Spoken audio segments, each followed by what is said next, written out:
Sports Foundation. The Army Marksmanship Unit's Fort Benning 3-Gun Challenge not only relies on support from branches of the Army, providing everything from Strykers to Bradleys and Humvees, but the match also relies on the volunteers acting as range officers and scoring the match.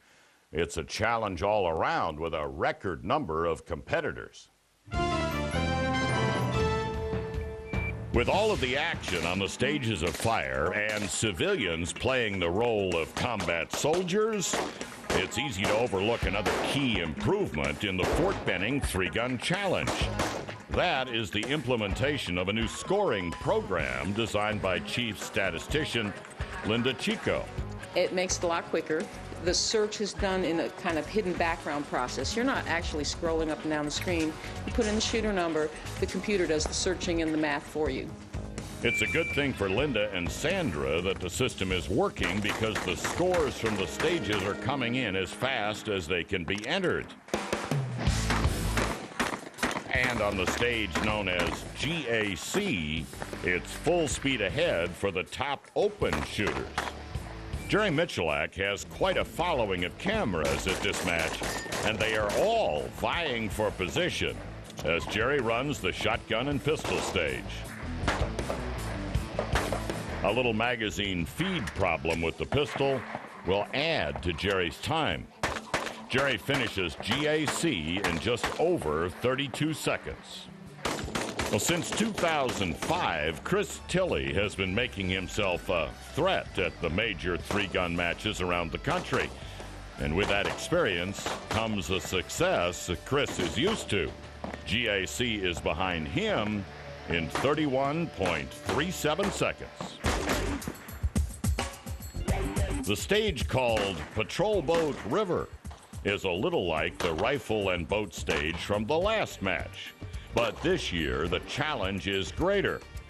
This is the only match where they actually dig a hole, line it with plastic, fill it with water, and have competitors shoot from a boat. We want to do another boat stage, but we want to make it better. So this year, we done the same type stage, but now we added a boat that can be moved by a trolling motor, and the shooter can do whatever he wants, forward, reverse, shoot them as you see them, just like you would if you were standing or running through a stage.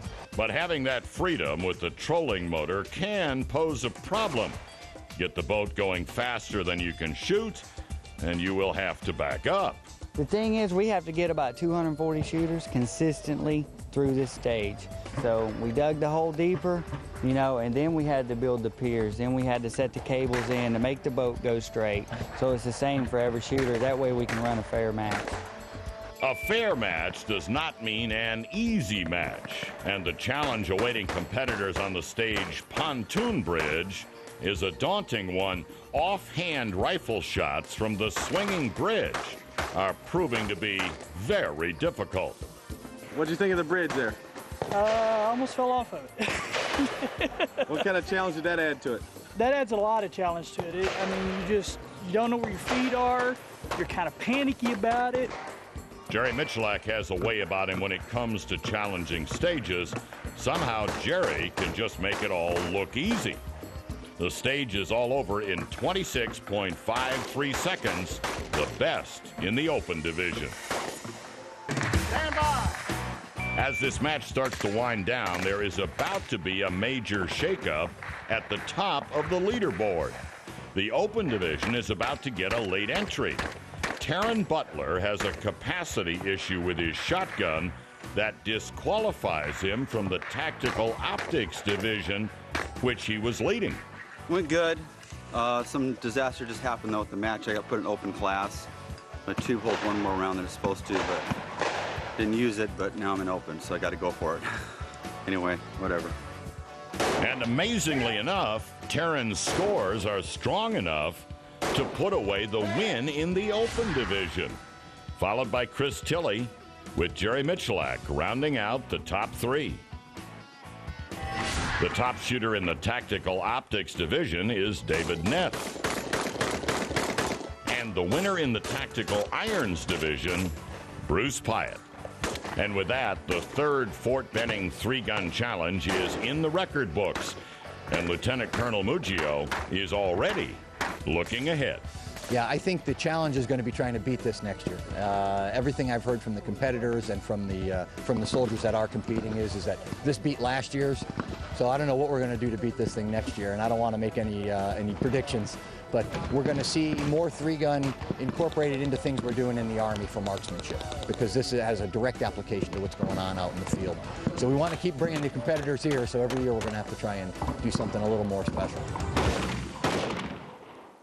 Our congratulations to all the shooters who made the trip to Columbus, and also to the men and women of the U.S. Army Marksmanship Unit for creating and hosting the best three-gun match going. And big congratulations have to go to Terran Butler for his performance. Without open division sights on his pistol and shotgun, Terran was top 3 or better on 8 of the 9 stages of fire and won 2 stages outright. Amazing. Well, still ahead today, more from the Army. We've got another pro tip, this time on